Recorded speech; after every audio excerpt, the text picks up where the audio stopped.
mercifully hear the pleading of your people and bestow your peace on our times.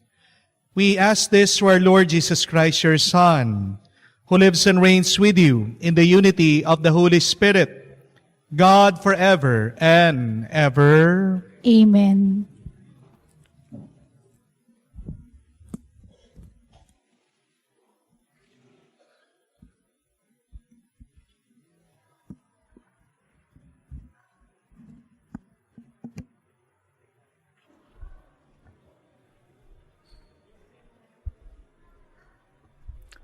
A reading from the first book of Samuel.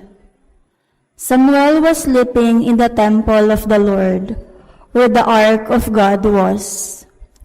The Lord called Samuel, who answered, "Here I am." Samuel ran to Eli and said, "Here I am, you called me." "I didn't call you," Eli said, "Go back to sleep." So he went back to sleep. Again, the Lord called Samuel, who rose and went to Eli. "Here I am," he said, "you called me." But Eli answered, "I did not call you, my son. Go back to sleep." At that time, Samuel was not familiar with the Lord, because the Lord has not revealed anything to him as yet. The Lord called Samuel again for the third time. Getting up and going to Eli, he said, "Here I am, you called me." Then Eli understood that the Lord was calling the youth. So he said to Samuel, "Go to sleep, and if you are called, reply, 'Speak, Lord, for your servant is listening.'" When Samuel went to sleep in his place, the Lord came and revealed his presence, calling out as before, "Samuel, Samuel." Samuel answered, "Speak, for your servant is listening." Samuel grew up, and the Lord was with him, not permitting any word of his to be without effect. The word of the Lord. Thanks be to God. Here I am, Lord. I come to do your will. Here I am, Lord. I come to do your will. I have waited for the Lord, and he stooped toward me and heard me cry. And he put a new song into my mouth, a hymn to our God. Here am I, Lord. I come to do your will. Sacrifice or offering you wished not, but ears open to obedience you gave me. Holocaust or sin offerings you sought not. Then said I, "Behold, I come." Here am I, Lord. I come to do your will. In the written scroll it is prescribed for me. To do your will, O my God, is my delight, and your law is within my heart. Here am I, Lord. I come to do your will. I announce your justice in the vast assembly. I did not restrain my lips, as you, O Lord, know. Here am I, Lord. I come to do your will.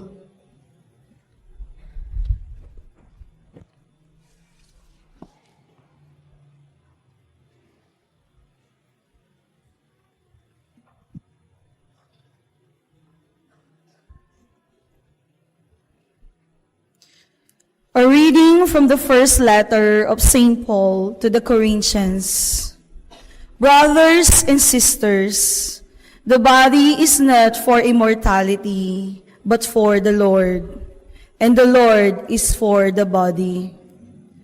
God raised the Lord and will also raise us by his power. Do you not know that your bodies are members of Christ? But whoever is joined to the Lord becomes one spirit with him. Avoid immorality. Every other sin a person commits is outside the body, but the immoral person sins against his own body. Do you not know that your body is a temple of the Holy Spirit within you, whom you have from God, and that you are not your own? For you have been purchased at a price. Therefore, glorify God in your body. The word of the Lord. Thanks be to God. Let us all rise to honor the gospel.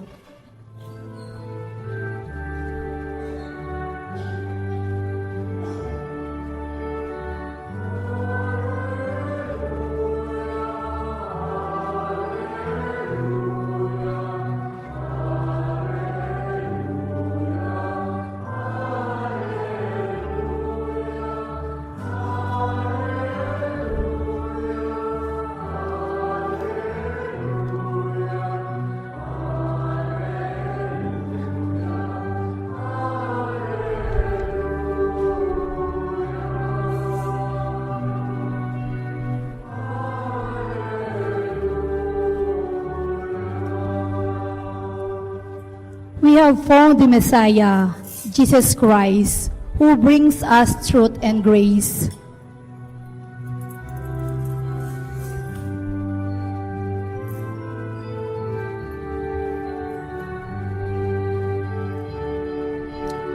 Hallelujah, hallelujah, hallelujah, hallelujah, hallelujah, hallelujah, hallelujah, hallelujah.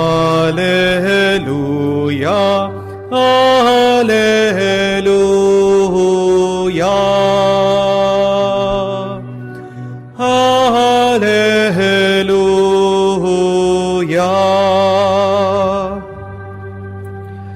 The Lord be with you. And with your spirit. A reading from the Holy Gospel according to St. John. Glory to you, O Lord.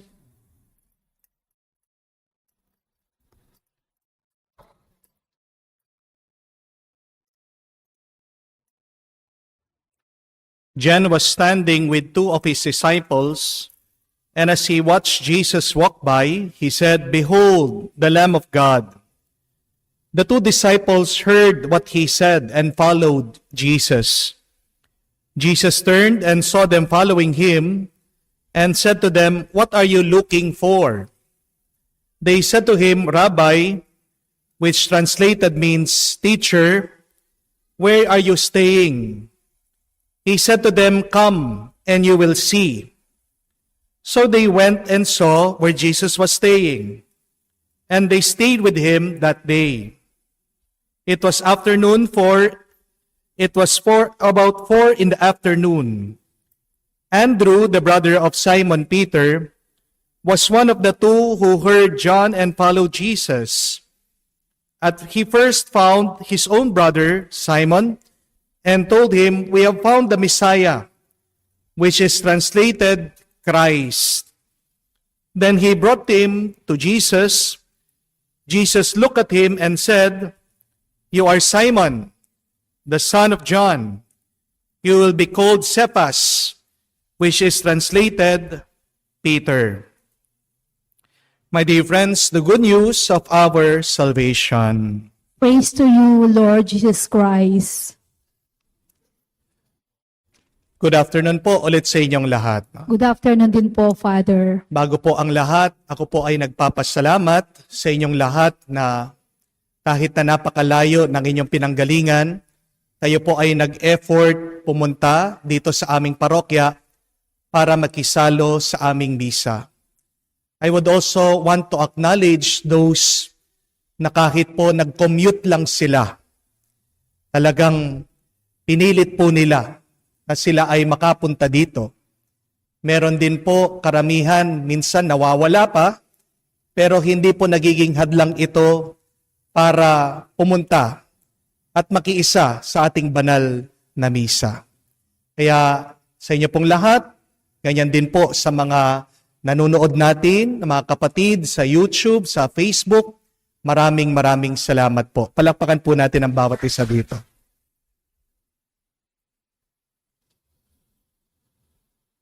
Tatlong bagay po ang mahalaga sa atin our health, our happiness, and our holiness. Amen? These are the 3 H of importance of our life. Maaari pa nga masabi natin, may 3 M na mahalaga. Ang maging kang malusog, ang maging kang masaya, ang maging kang mapalad. Amen? But the question is, how can we achieve or have all of these 3?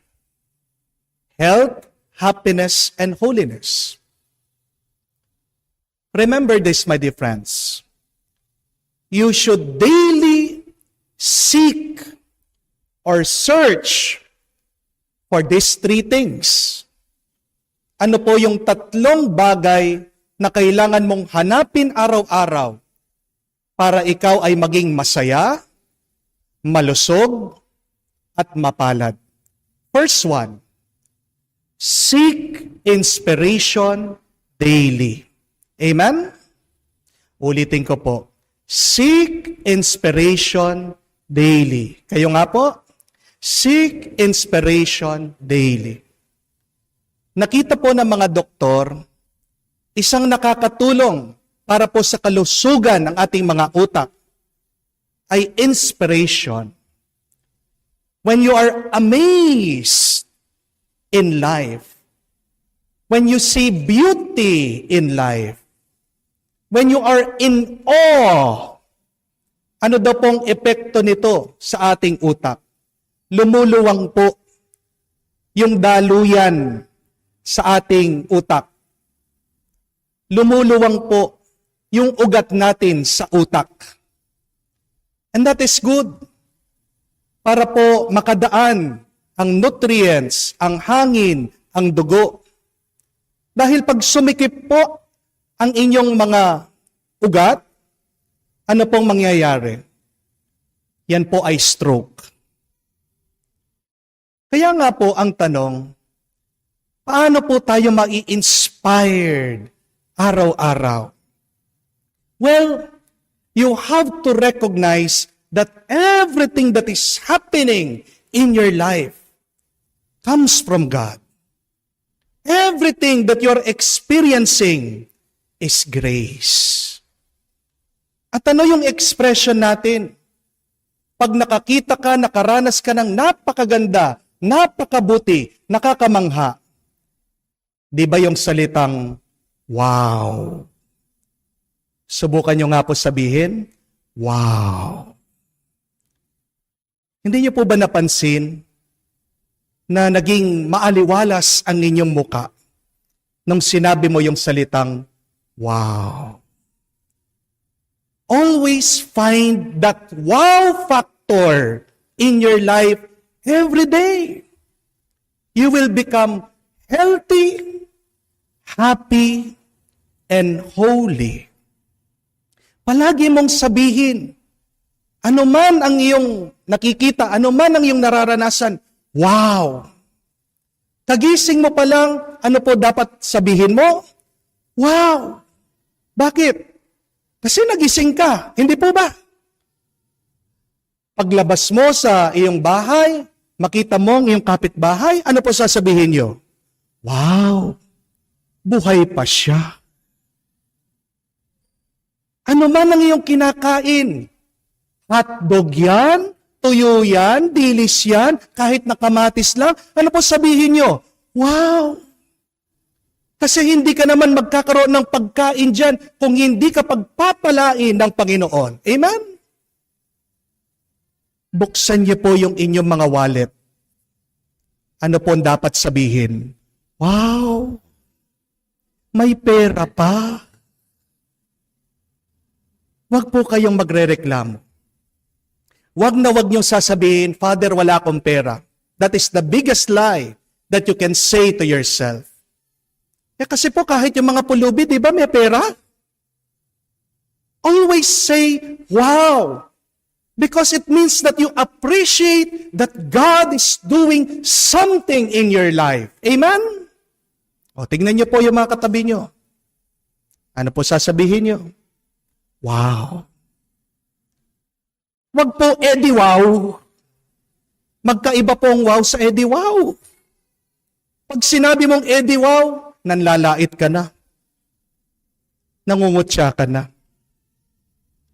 When you appreciate what God is doing in your life, when you are amazed, when you are inspired that God is gracing you, remember, God will bless you more. Amen?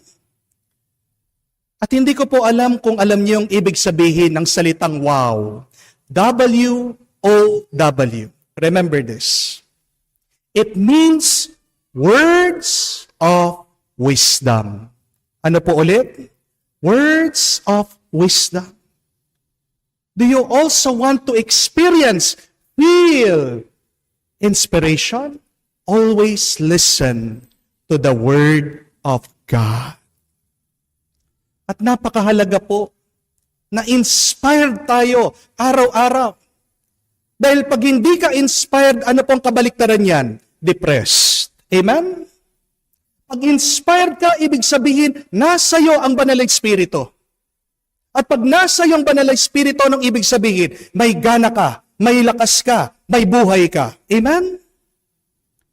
Kaya kahit na puno ka ng utang, kahit na may sakit ka, kahit na nalilito ka na, hindi mo na alam kung anong gagawin mo sa buhay, nalulungkot ka, nagagalit ka dahil sa ginagawa ng iyong asawa, hindi mo alam kung ano magiging solusyon ng iyong mga problema. Seek always to be inspired so that you can overcome any problems in your life. Amen? That is the first. Second, to be healthy, happy, and holy, seek first to understand rather than to judge. Hanapin natin araw-araw, magsumikap po tayo. Unawain mo muna ang iba bago ka maghusga. Napakarami po kasi nagme-message sa akin ngayon.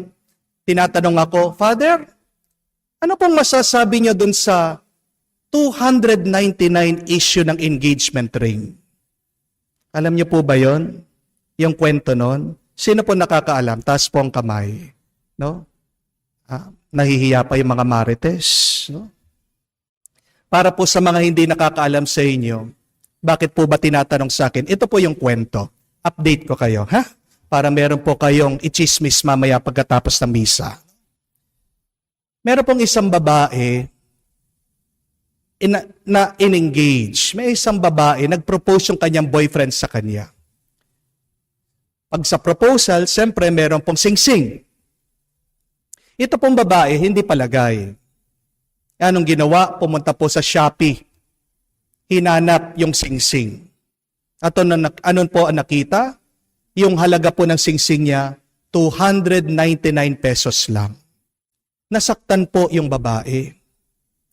At sumulat po siya, nag-post sa social media, tinatanong mga tao, ano po ang magandang gawin niya? Kasi na-hurt talaga siya, nasaktan talaga siya. Sabi niya, ito lang ba yung halaga ko? 299 pesos lang. Ano ba magandang gawin? Kausapin ko yung boyfriend ko, konfrontahin ko siya, o tatahimik na lang ako, materialistic ba ako? Ano bang magandang gawin? Kung kayo po ang tatanungin, ano kaya ang iyong isasagot? Ako po, hindi ako sumagot. Hindi po ako nag-react. Pero napansin ko po, pumutok po ito sa social media, sa TikTok, sa Facebook. Ang dami pong nagre-react. Pero bakit ayaw ko pong magbigay ng sagot at ng opinyon? Kasi po, hindi pa natin narinig yung kwento ng lalaki. Buti na lang po, itong si Boy, gumawa din po ng kanyang sagot. Nag-post din po sa social media, kumalat din po, nag-viral. Sa totoo lang po, nasaktan itong lalaki. Kasi, bakit nauna pang nalaman ng mga tao sa social media ng ibang tao kaysa sa kanya? Pero in-explain po niya yung side niya, sabi niya, kasi nahihirapan din siya, nag-struggle din sa buhay. Siya po ang breadwinner ng pamilya nila. Pinag-aaral pa niya yung kanyang kapatid. Yun lang yung makakayanan niya sa ngayon. Pero sabi niya, yung kanilang 8 years na relationship, hindi mo matutumbasan ng halaga yun. Their love for 8 years is priceless.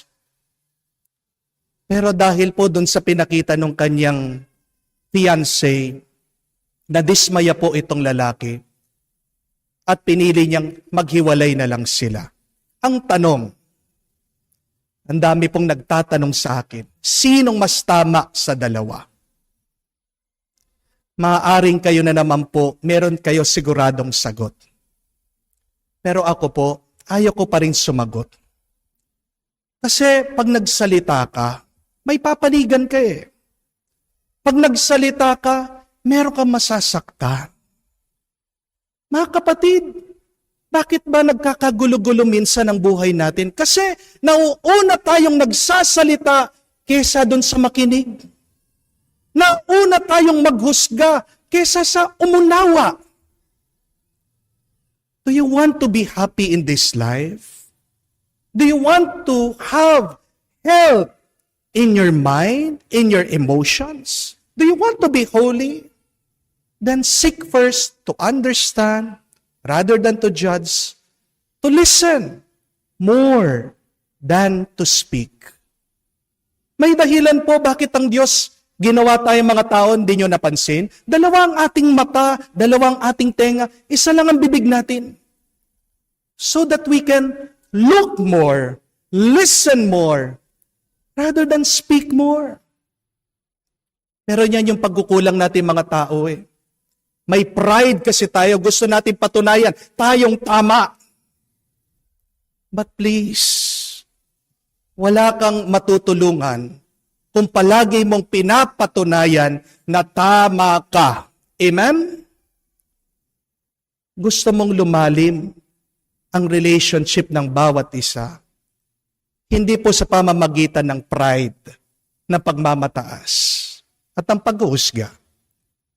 Lumalalim ang ating relasyon, ugnayan sa bawat isa sa pamamagitan ng pag-uunawa at pagpapatawad.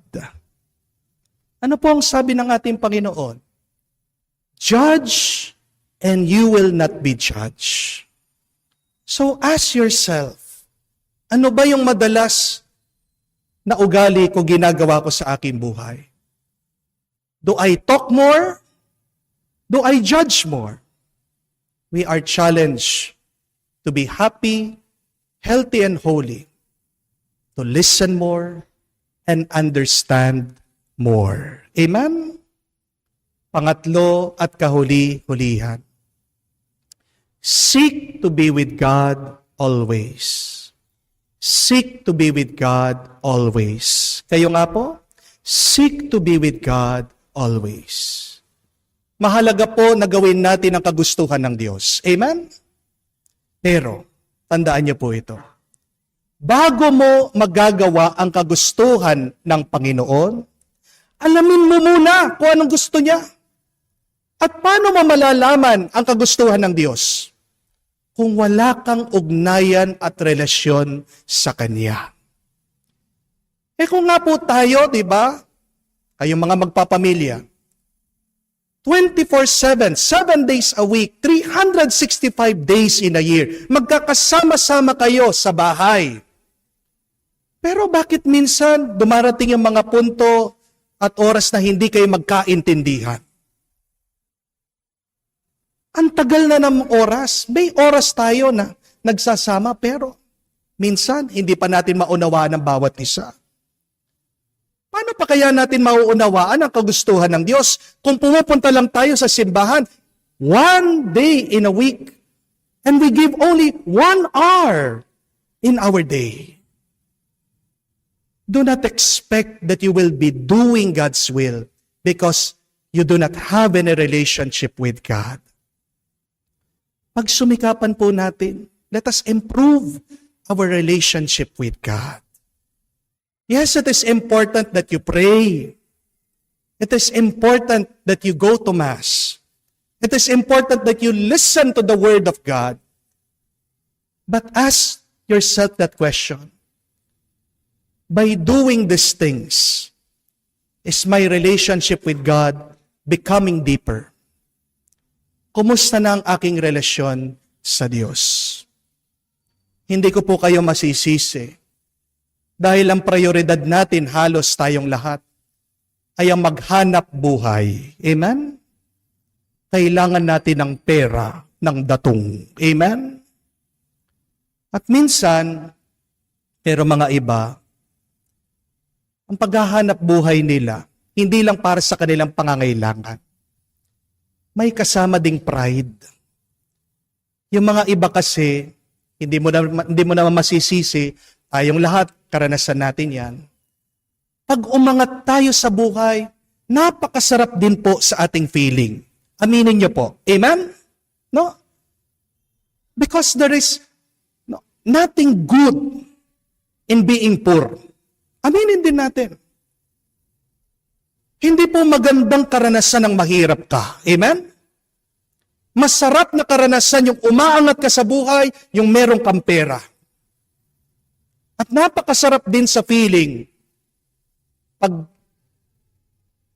naiinggit ng ibang tao sa iyo. Amen? Yes. Let us, aminin po natin yan.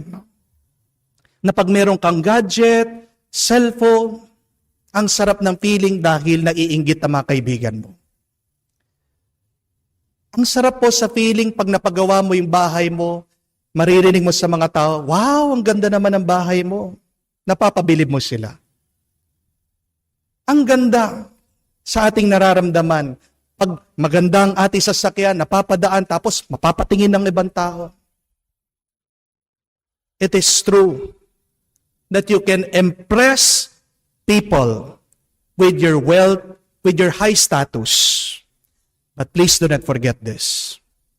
You will never impress God with your wealth and with your successes in this world.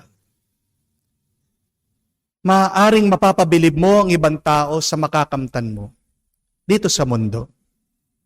Pero hindi ang Diyos. Mapapabilib mo siya, na mamamangha siya sa iyong mga naipon na kayamanan at pera. At a very important question is this. Kung makakaharap ko ang Diyos ngayon, ano kaya ang itsura niya? Nakasimangot o nakangiti? If you're going to meet God, what does God look like? Is He smiling? Or is God frowning? Paano mo mapapangiti ang Diyos? Unahin mo na mahalin siya. Buong isip, buong puso, buong lakas, at mahalin mo yung mga minamahal ng Diyos. Amen? You become happy, healthy, and holy by being with God daily. Amen? So, ito po yung ating ipagdasal. Tayong lahat na naghahanap ng kalusugan, saya, pagiging mapalad, kabanalan. Patulong po tayo sa Diyos. May we always seek inspiration, seek first to understand, and seek always with God. And as we remain with God, may we be blessed in this life and in the next. Amen.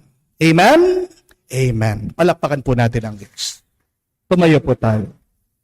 I believe in God, The Father Almighty, Creator of heaven and earth, and in Jesus Christ, His only Son, our Lord, who was conceived by the Holy Spirit, born of the Virgin Mary, suffered under Pontius Pilate, was crucified, died, and was buried. He descended into hell. On the third day, He rose again from the dead. He ascended into heaven, and is seated at the right hand of God the Father Almighty. From there, He will come to judge the living and the dead. I believe in the Holy Spirit, the Holy Catholic Church, the communion of saints, the forgiveness of sins, the resurrection of the body, and life everlasting. Amen. Enlightened by the teaching of God's Word and strengthened in our resolution to always please the Lord, let us address our petitions to Him, saying, Lord, hear our prayer. Lord, hear our prayer.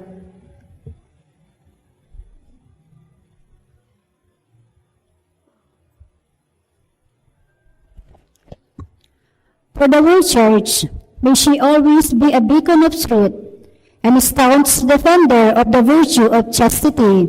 Let us pray. Lord, hear our prayer. For the Holy Father and all our spiritual leaders, may they constantly enlighten us with their teaching and inspiring us with their virtuous life. Let us pray. Lord, hear our prayer. For those whom the Lord calls to the service of leadership in our communities, may they respond to their vocation with generous availability and by faithful following the example of Jesus. Let us pray. Lord, hear our prayer. We also include in our intention and thanksgiving of Fernie Poultry and Vet Supply, Mr. and Mrs. Fer and Lani Tongo, Ocho Poultry Farm, Naldo and Jessime Dealers, Joseph and Nina Marigintu and family, Maricel Isidro and family, Tess Ico and family, Vincent and Rowena Nucom Gaufrey and family, Richard and Andre King and family, Shannon King Galang, Ronebex Acosta, Star V Rice Mill Corporation, Hashi Consumer Goods and Trading, Cathy Corpus and family, Liton, Juana Valiet and family, Joselito Castro, Wilfredo Mandap and family, Risa Pasha and family, Richin Virgie Bonus and family, Ian Rian Ashley Bonus, Pabao Pabon family, Yerlao, Ocon, Veloria family, Dumol Fulgencio Ramirez family, Lamanilao family, Francis Kevin Tencon family, Monching Kongkoko, Rodrigo Baltasar Kenneth Carrion, De Dios Alferos family, Daling Sablan and family, Ronald and Jocelyn Pamintuan and family, Cornelio Remedios Figueroa and family, Cantor Lagak and family, Dragon Sangkap and Sons, Presi Rizal, Princess and Lance Plando, Elenita Requejo, and Luz Feminda Villanueva. Let us pray to the Lord. Lord, hear our prayer. For the special intention of Edith Di Matulak, Jesse Santos, Maria Desiree Versosa, prayer intention for Pope Francis, for the gift of diversity in the Church, peace for the whole world, for the wedding anniversary blessing of Ronaldo and Jesse Santos, and for the birthday blessing of Macrina Nuki Pamintuan, Robert Santos, Claire Galang, Mitch Cunanan, for the quick recovery and healing of Richard King, Dr. Edward Andrea King, Liberty Tenko, Tiani Kai Tadina, for the death anniversary of Ray Kaylin Gutierrez, and for the eternal peace for the souls of Antonio Mendeville, Arceli Lagak. Let us pray to the Lord. Lord, hear our prayer. In the silence of our hearts, let us open to the Lord also our personal intentions. Lord God, you constantly call us to be the salt of the earth and light of the world. Grant us the grace to be always salt and light through Christ our Lord. Amen.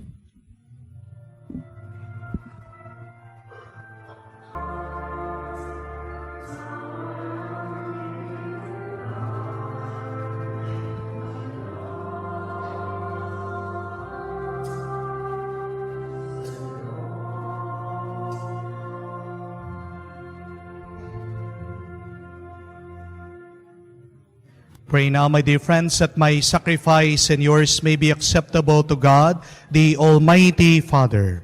May the Lord accept the sacrifice at your hands for the praise and glory of His name, for our good and the good of all His holy Church. Grant us, O Lord, we pray, that we may participate worthily in these mysteries. For whenever the memorial of His sacrifice is celebrated, the work of our redemption is accomplished. We ask this through Christ our Lord. Amen. The Lord be with you. And with your spirit, Lift up your hearts. we lift them up to the Lord. Let us give thanks to the Lord our God. It is right and just. It is truly right and just, our duty and our salvation, always and everywhere to give you thanks. Lord, Holy Father, Almighty and eternal God, through Christ our Lord. For by His birth He brought renewal to humanity's fallen state, and by His suffering canceled out our sins. By His rising from the dead He has opened the way to eternal life. By His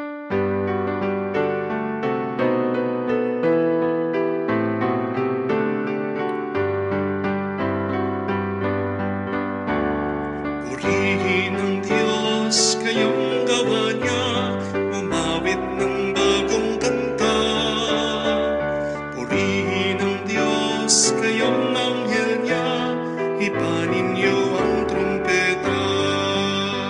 Araw at gabi, sambahin niyo ang Diyos, bituing nagniningning.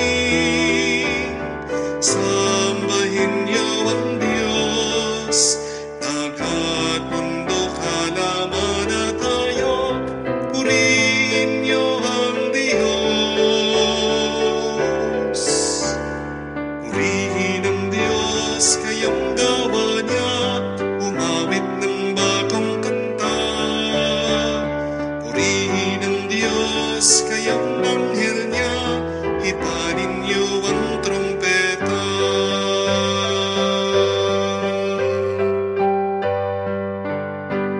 sa ngalan ng Ama, ng Anak, at ng Espiritu Santo. Amen. Sumainyo ang Panginoon. At sumainyo rin.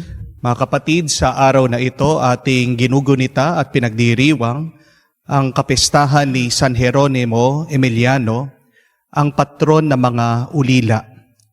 Habang pinagdarasal natin ang mga bata, ang mga nawalan ng mga magulang, pinagdarasal din natin ang mga magulang na kung saan ang kanilang mga anak ay nawala at nagwawala din sa buhay. Isang napakasakit na karanasan bilang isang magulang ay ang mawala ng anak. Nawawala ang mga bata dahil sa iba't ibang kadahilanan. Merong agad na kinuha ng Panginoon. Meron naman mga nawawala dahil sa kanilang mga pagkakasala. Merong mga anak na kung saan nagkakasakit at napakahirap, napakasakit sa isang magulang na kung saan makita niya na naghihirap at nagdudusa ang kanyang anak. Habang ginugunita natin ang santo na kung saan inalay niya ang buhay niya para sa mga ulila, hilingin natin ang panalangin niya para mabasbasan din ng mga magulang na kung saan walang sawa na hinahanap nila ang kanilang mga anak at pinipilit na ilapit sila sa Diyos. Naway din sa mga bata na kung saan may sakit ngayon, pagkalooban sila na mabilis na kagalingan ng Diyos. Para tayong lahat ay makitang karapat-dapat, makinabang sa mga banal na misteryo, magpakumbaba tayo at hilingin natin ang awa at pagpapatawad ng Diyos. Sinugong tagapagpagaling na mga nagsisisi, Panginoon, kaawaan mo kami. Panginoon, kaawaan mo kami. Dumating na tagapag-anyaya na mga makasalanang nagsisisi, Kristo, kaawaan mo kami. Kristo, kaawaan mo kami. Nakaluklok ka sa kanan ng Diyos Ama para ipamagitan kami. Panginoon, kaawaan mo kami. Panginoon, kaawaan mo kami. Kaawaan tayo na makapangyarihang Diyos. Patawarin tayo sa ating mga kasalanan. Patnubayan tayo sa buhay na walang hanggan. Amen. Manalangin tayo. Ama namin makapangyarihan, Ikaw lamang ang banal at walang mabuting iiral kung hindi dahil sa iyo lamang. Pakundangan sa panalangin ni San Jeronimo Emiliani, ipag-utos mong kami mamuhay nang di dapat makabawas sa iyong kadakilaan. sa pamamagitan ni Jesucristo kasama ng Espiritu Santo, magpa sa walang hanggan. Amen. Pagbasa mula sa unang aklat ng mga hari. Nang matanda na si Solomon, nahikayat siya ng kanyang mga asawang taga-ibang bansa na sumamba sa kanilang mga Diyos-Diyosan. Hindi siya nanatiling tapat sa Panginoon. Hindi niya sinundan ang halimbawa ni David na kanyang ama. Sumamba siya kay Astarte, ang diyosa ng mga Sidonyo, at kay Nicom, ang kasuklam-suklam na Diyos-Diyosan ng mga Amonita. Ginawa nga ni Solomon ang ipinagbabawal ng Panginoon at hindi niya sinundan ang halimbawa ng kanyang amang si David na naglingkod ng buong katapatan sa Panginoon. Sa burol na nasa silangan ng Jerusalem ay nagtayo siya ng mga simbahan para kay Semos, ang karumaldumal na Diyos-Diyosan ng Moab, at para kay Molok, ang kasuklam-suklam na Diyos-Diyosan ng mga Amonita. Ipinagpagawa niya ang kanyang mga dambana, ang mga Diyos-Diyosan ng lahat niyang mga asawang dayuhan, at ang mga ito'y nagsuob doon ng kamanyang at naghain ng mga handog. Nagalit ang Panginoon kay Solomon dahil sa ginawa niyang ito. 2 beses na nagpakita sa kanya ang Panginoon at pinagbawalan siyang maglingkod sa mga Diyos-Diyosan. Ngunit hindi niya pinansin ang Panginoon. Kaya nga't sinabi nito sa kanya, dahil sa hindi mo paggalang sa aking tipan at hindi mo pagsunod sa aking mga tagubilin, aalisin ko sa iyo ang kaharian at ibibigay ko sa isang alipin mo. Ngunit alang-alang kay David na iyong ama, hindi ko gagawin ito sa panahon mo, kundi sa panahon ng iyong anak. Isang lipi lamang ang ititira ko sa kanya, alang-alang kay David na aking lingkod. Alang-alang sa Jerusalem, ang lungsod na aking hinirang. Ang salita ng Diyos. Salamat sa Diyos. Panginoong masintahin, ang bayan mo'y gunitain. Panginoon, masintahin, ang bayan mo'y gunitain. Dapat na magalak ang sinumang tao na makatarungan, nagawang matuwid ang siyang adhika sa buhay niyang buhay. Tulungan mo ako kapag ang bayan mo'y iyong nagunita. Sa pagliligtas mo, isama mo sana ang lingkod mong Aba. Panginoong, masintahin, ang bayan mo'y gunitain. Sa halip na sundin ang utos ng Diyos, bagkus nakisama, at maling gawain ng mga pagano ang sinunod nila. Ang Diyos-Diyosan ang sinamba nila at pinaglingkuran. Sa ginawang ito, sila ang nagkamit ng kaparusahan. Panginoon, masintahin, ang bayan mo'y gunitain. Pati anak nilang babae at lalaki, inihahing lubos. Sa Diyos-Diyosan, mga batang ito ay dinalang handog. Itong Panginooy nagpuyos ang galit sa mga hinirang. Siya ay nagdamdam sa ginawa nilang pawang kataksilan. Panginoong, masintahin, ang bayan mo'y gunitain.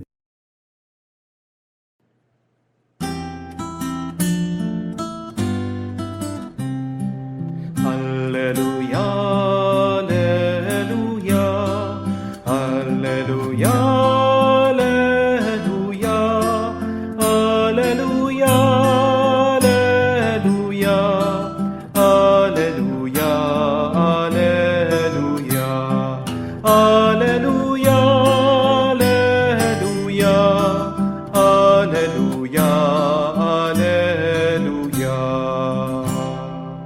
Aleluya, aleluya. Sa kababaan ng loob, dinggin ang salita ng Diyos upang kayo ay matubos. Aleluya, aleluya. Sumainyo ang Panginoon. At sumainyo rin. Ang mabuting balita ng Panginoon ayon kay San Marcos. Papuri sa iyo, Panginoon. Nung panahong iyon, nagtungo si Jesus sa lupain ng Tiro at tumuloy sa isang bahay doon. Ayaw sana niyang malaman na naroon siya.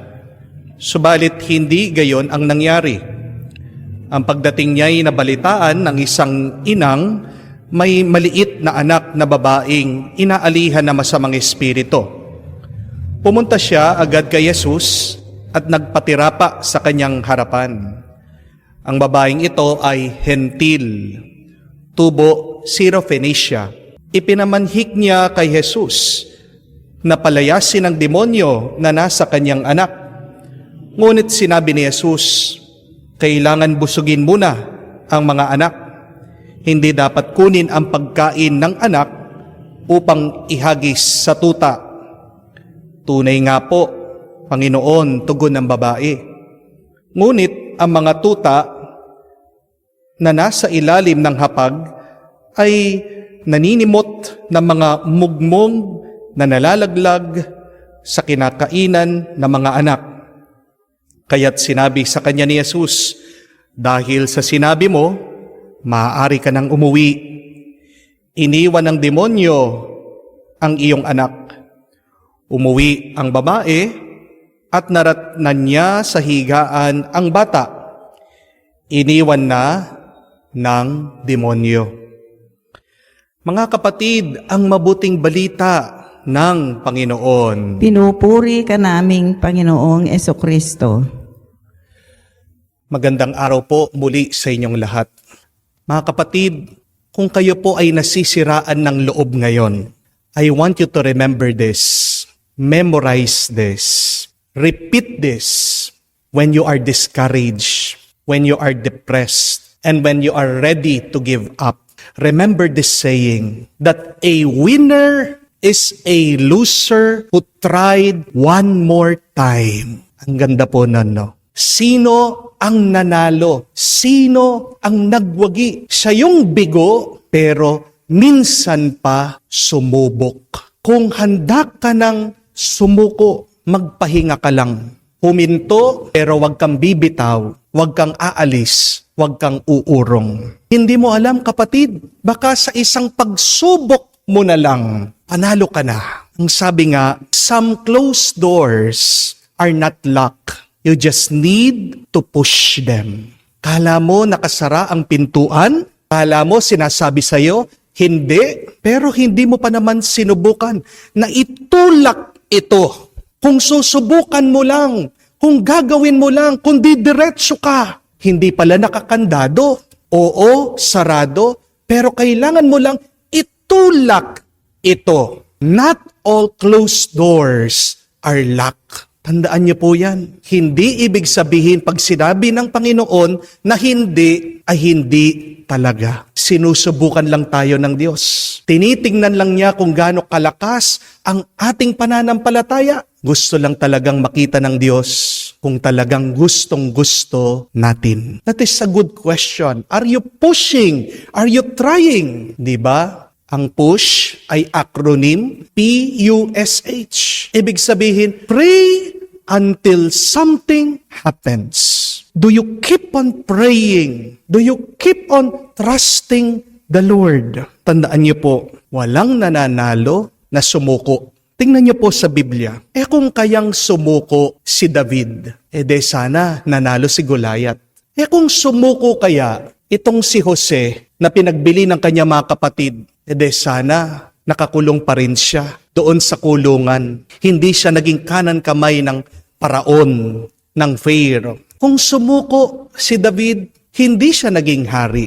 Amen? Kung sumuko itong babae, itong nanay na kung saan nakikiusap, na paalisin ng Panginoon ang demonyo na sumapi sa kanyang anak, de sana hindi gumaling yung kanyang minamahal. Mga kapatid, pagpasuko ka na, sabihin mo lang sa iyong sarili, one more try. One more try. one more try. Pag nasisiraan ka na ng loob, sabihin mo sa sarili mo, sige pa, sige pa, sige pa. Pag parang ayaw mo na, sabihin mo, push, push, push, pray, pray, pray. Kaya mo yan, kaya mo yan, kaya mo yan. Kasi sometimes in life, you also need to become your coach, your cheerleader, your motivator. Tayo na nga yung nakikidigma, tayo na nga yung nakikilaban, tayo na nga yung nakikipagsapalaran. Pero pag wala sa labas na nagpapalakas sa iyo, nagtutulak sa iyo, ibig sabihin, nasa loob mo na. Dahil huwag nating kalimutan, nasa loob din natin ang banal na Espiritu. Remember that, my dear friends? When nobody outside is pushing you, encouraging you, helping you, the help that you need is already in you. Nasa iyo na ang tulong. Maniwala ka. Nasa iyong banal na Espiritong nagpapalakas sa iyo, nagtutulak sa iyo. Tandaan niyo po, dahil sa kakasubok mo, magwawagi ka rin at ibibigay sa iyo ng Diyos ang pagpapala na hinihiling mo. Tanungin niyo din po ang iyong sarili bago po kayo sumuko. Ano kaya ang itsura ng buhay ko kung hindi ako susuko? What would become of my life if I keep trying, if I keep pushing, if I keep fighting? Ano ang itsura ng buhay mo kung hindi ka susuko at magpapatuloy ka? Ano ang itsura ng buhay mo kung hindi ka susuko kahit na yung asawa mo ayaw na, iniiwan ka? Nagpapatuloy ka pa rin, pinagdadasal mo pa rin, umaasa ka pa rin na magbabago siya. Anong itsura magiging ng inyong pamilya? Ano ang itsura ng buhay mo kung kahit na naubos ang pera mo, marami kang utang, hindi ka pa rin tumitigil, dumidiskarte ka pa rin, naghahanap ka ng paraan para kumita? Ano ang larawan ng iyong buhay na nalampasan mo lahat ng iyong mga problema sa pera? O anong itsura ng buhay mo kung gagaling ka, kung hindi ka susuko dyan sa iyong sakit?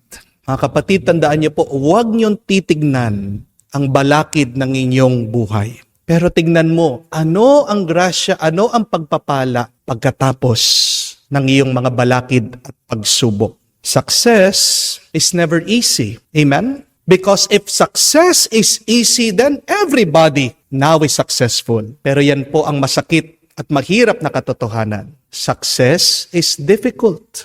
Kaya nga, napakakaunti na mga successful na tao. Success is only given to the deserving. Sino mga nagtatagumpay? Sila ang mga karapat dapat. Gusto mong magtagumpay? Patunayan mo, ikaw ay karapat dapat. At paano mo ipapakita sa Diyos na ikaw ay karapat dapat? You must be ready and willing to sacrifice something. What are you willing to sacrifice to gain success, to move forward, to receive God's grace? Unang-una na po dyan ay yung ating kataasan ng loob. Unang-una na po dyan ay ang ating pride, ang ating ego. Kaya nga, tingnan nyo ang babae, nagpakumbaba siya, hindi siya sumuko, nagpatuloy siya, pinagpala siya, binasbasan siya. Gusto mo din na magtagumpay, pagpalain at basbasan, umpisahan mo sa pagpapakumbaba at huwag kang susuko. Ang tanong, are you deserving? Prove it by your humility and by your moving forward, by not giving up. Subukan mo muli. Huwag mong hahayaan na masira ang loob mo. Try. Kaya mo yan. Ito ay ang boses ng Diyos na naririnig mo. Itatak mo, hayaan mong pumasok sa iyong puso. Sinasabi sa iyo, pakinggan mo, kaya mo yan. Sige pa, minsan pa, malapit na makakamtan mo na ang pagpapala, ang bendisyon, ang grasya, ang tagumpay. Amen. At binuwag ni Jesucristo ang pader na naghihiwalay sa mga Hudyo at Hentil bilang isang sambayanan na nagkakaisa. Bago at walang hanggang tipan, manalangin tayo sa amang nagbubuklod sa ating itugon. Panginoon, dinggin mo kami. Panginoon, dinggin mo kami, ang simbahan sa buong daigdig, naway maging daluyan ng awa, kapayapaan at pag-ibig ng Diyos. Manalangin tayo sa Panginoon. Panginoon, dinggin mo kami. Bilang komunidad ng mananampalataya, naway hindi tayo magkahati-hati dahil lamang sa mga simple o walang kwentang dahilan ng away at hindi pagkakaunawaan. Manalangin tayo sa Panginoon. Panginoon, dinggin mo kami. Ang mga inang nagiging balisa at nag-aalala tungkol sa kalusugan ng kanilang mga anak, naway huwag makalimot na tumawag kay Jesus para sa tulong at ginhawang kinakailangan. Manalangin tayo sa Panginoon. Panginoon, dinggin mo kami. Sa katahimikan po ng ating puso, sabihin natin, banggitin natin ngayon sa Diyos, magtiwala tayo na alam niya ang ating mga pangangailangan. Makapangyarihang Diyos, aming kanlungan at lakas, nais mo na kami ay maging iisang sambayanan. Maging bukas nawa ang aming kalooban sa pangangailangan ng iba at huwag silang ihiwalay mula sa aming pagsasamahan. Hinihiling namin ito sa pamamagitan ni Kristo, aming Panginoon. Amen.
Manalangin kayo mga kapatid para ang ating mga paghahain ay kalugdan ng Diyos amang makapangyarihan.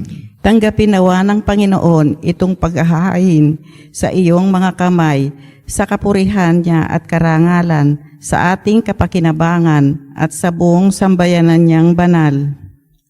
Ama naming lumikha, ipagkaloob mong aming mapagkumbabang paglilingkod, ay kalugdan mo sa ikararangal ng mga banal mong kinalulugod, at sa ikadadalisay ng aming katauhan at loob, sa pamamagitan ni Jesucristo kasama ng Espiritu Santo, magpa sa walang hanggan. Amen. Sumainyo ang Panginoon. At sumainyo rin. Itaas sa Diyos sa inyong mga puso at diwa. Itinataas namin sa Panginoon.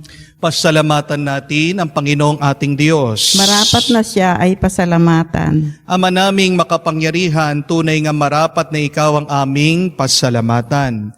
Ikaw ang nagniningning sa piling ng mga banal, na kinararangal mo sa kanilang kabutihan. Binibigay mo silang huwaran namin araw-araw sa pamamagitan ng anak mong si Jesucristo. Kami naliligid na mga banal na tao. Sila'y mga saksi na ang pananalig sa iyo ay magaganap namin sa ikararangal mo. Kaya kaysa na mga anghel na nagsisiawit ng papuri sa iyo, walang humpay sa kalangitan, kami nagbubunyi sa iyong kadakilaan.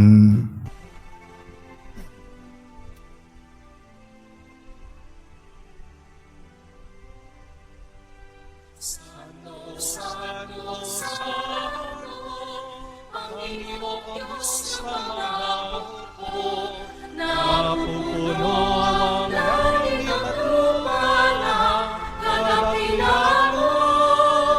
Hosana, Hosana, sa kaitaasan, pinagpalang na parito, sa ngalan ng Panginoon. Hosana, Hosana, sa kaitaasan. Hosana, Hosana, sa kaitaasan.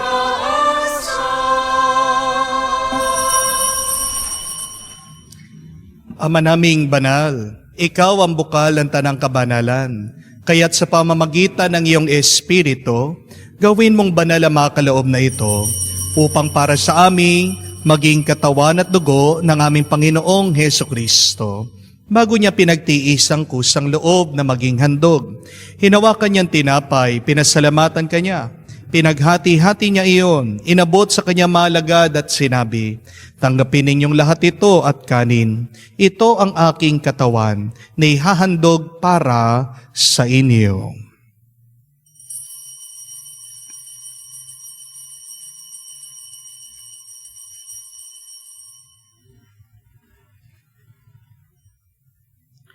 Inabot niya ang kalis sa kanya malagad at sinabi, "Tanggapin ninyong lahat ito at inumin.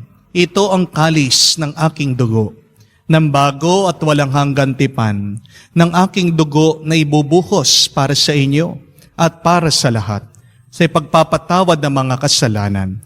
Gawin ninyo ito sa pag-alaala sa akin."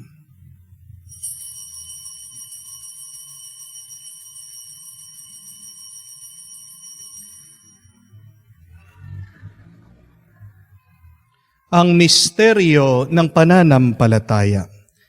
Si Kristo'y namatay, si Kristo'y nabuhay, si Kristo'y babalik sa wakas ng panahon. Kaya ginagawa namin ngayon ang pag-alaala sa pagkamatay at muling pagkabuhay ng iyong anak. Kaya inialay namin sa iyo ang tinapay nagbibigay buhay at ang kalis na nagkakaloob ng kaligtasan. Kami nagpapasalamat dahil kami yung minarapat na tumayo sa harap mo para maglingkod sa iyo. Sinasamo namin kami magsalo-salo sa katawan at dugo ni Kristo ay mabuklod sa pagkakaisa sa pamamagitan ng Espiritu Santo. Amalingapin mong iyong simbahan laganap sa buong daigdig. Puspusin mo kami sa pag-ibig. Kaisa ni Francesco, ang aming Papa, Florentino, aming Arsobispo, at ng Tanang Kaparian. Alalahanin mo rin ang aming mga kapatid na nahihimlay, may pag-asang muling mabubuhay. Gayon din lahat ng mga pumanaw, kawan mo sila at patuloyin sa iyong kaliwanagan. Kawan mo at pagindapating kaming lahat makasalo sa buhay na walang wakas. Kaisa na mahal na Birhen Maria, Ina ng Diyos, kaisa na mga apostol, lahat ng mga banal, na namumuhay dito sa daigdig na kalugod-lugod sa iyo. May pagdiwang nawa namin ang pagpupuri sa kararangal mo, sa pamamagitan ng iyong anak aming Panginoong Heso Kristo. Sa pamamagitan ni Kristo, kasama niya at sa Kanya, ang lahat ng parangal at papuri ay sa iyo, Diyos Amang makapangyarihan, kasama ng Espiritu Santo, magpasawalang hanggan. Amen, amen, amen. Sa nakakagaling na utos at turo ni Jesus, tayo ngayon ay magdasal sa panalangin iniwan niya sa atin sa pamamagitan ng Ama namin.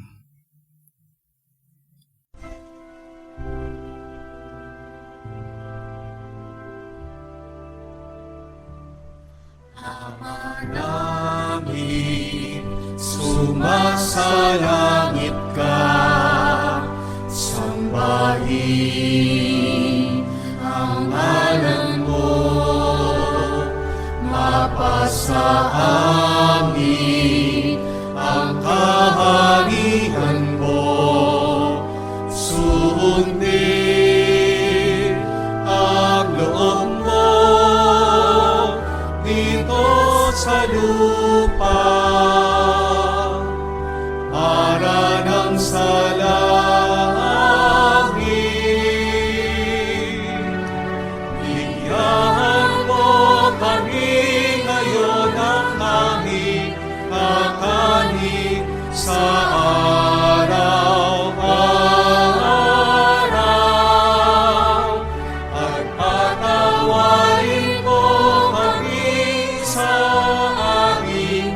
masalang para ng pagpapatawad namin sa nagkakasala sa amin. At huwag mo kaming ipahintulot sa tukso at yaya mo kami sa lahat ng masama. Hinihiling namin kami, Adya, sa lahat ng masama, pagkalooban ng kapayapaan araw-araw, iligtas sa kasalanan, ilayo sa lahat ng kapamakan, samantalang aming pinanabikan ang dakilang araw ng pagpapahayag ng tagapagligtas naming si Hesu Kristo. Sapagkat iyo ang kaharian at ang kapangyarihan at ang kapurihan magpakailanman. Amen. Panginoong Hesu Kristo, sinabi mo sa iyong mga apostol, kapayapaan ang iniiwan ko sa inyong aking kapayapaan binibigay ko sa inyo. Tunghayan mo ang aming pananampalataya, huwag ang aming pagkakasala. Pagkalooban mo kami ng kapayapaan at pagkakaisa ayon sa iyong kalooban, kasama ng Espiritu Santo, magpa sa walang hanggan. Amen. Kapayapaan ng Panginoon ay laging sumainyo. At sumainyo rin. Magbigayan po tayo ng kapayapaan sa bawat isa. Peace with you po. Kapayapaan po sa inyong lahat.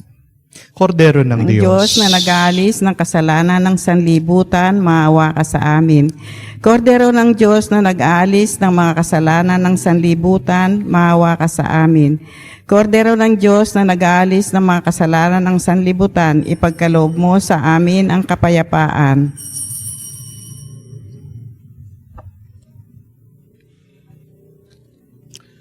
Mga kapatid, naririto ang ating Panginoong Jesucristo, ang Kordero ng Diyos, nag-aalis sa mga kasalanan ng sanlibutan. Mapalad tayong lumalapit sa piging ng Kordero. Panginoon, hindi ako karapat-dapat na magpatuloy sa iyo, ngunit sa isang salita mo lamang ay gagaling na ako.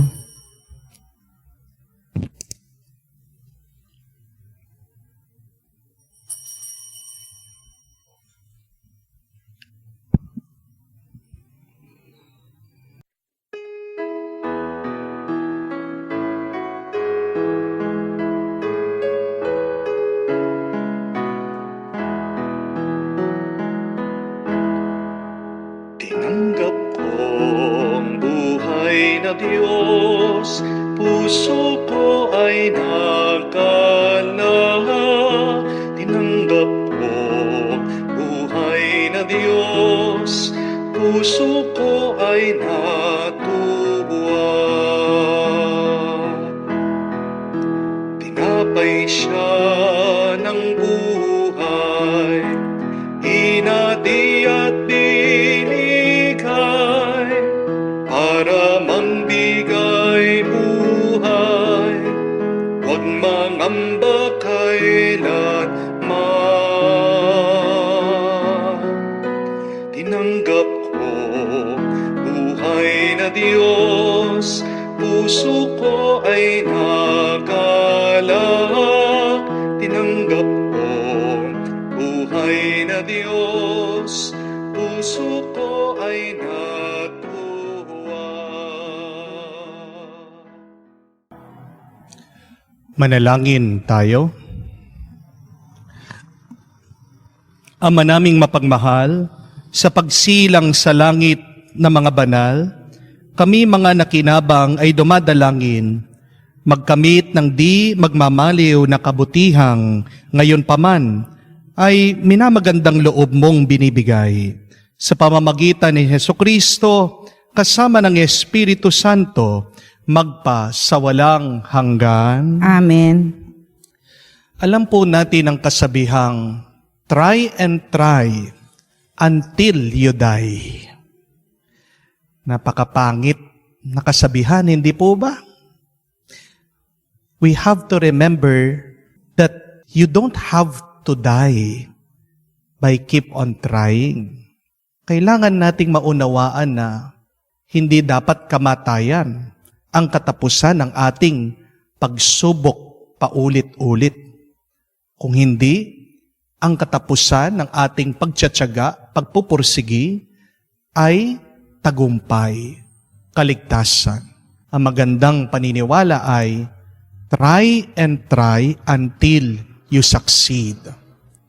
Do not stop, do not give up until you succeed. Stop only when you succeed.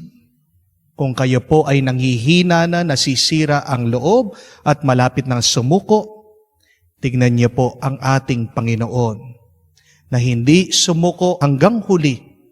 Hawak-hawak, yakap-yakap, pinupusan ang krus. At nung siya ay sayid na, hirap na, anong kanyang ginawa? Anong kanyang sinabi? Into your hands, O Lord, I commend my spirit. Yun ang magandang pagsuko. Pag inaalay natin ang ating kapaguran, ang ating disappointment sa Diyos. Tandaan po natin, hindi tayo hahayaan ng Diyos na humarap sa pagsubok na walang pagpapala. Nasa atin ang kanyang banal na Espiritu. Push. Hindi mo alam, sa susunod na iyong pagsubok, bubukas na ang pintuan para matanggap mo na ang tagumpay na matagal mo nang pinaghihirapan. Sumain niyo ang Panginoon. At subayin niyo rin. Kayo ay pasbasan ng Diyos makapangyarihan sa lahat sa ngalan ng Ama, ng Anak, ng Espiritu Santo. Amen. Ang ating misa ay natapos na. Humayo tayo sa kapayapaan ni Kristo. Salamat sa Diyos.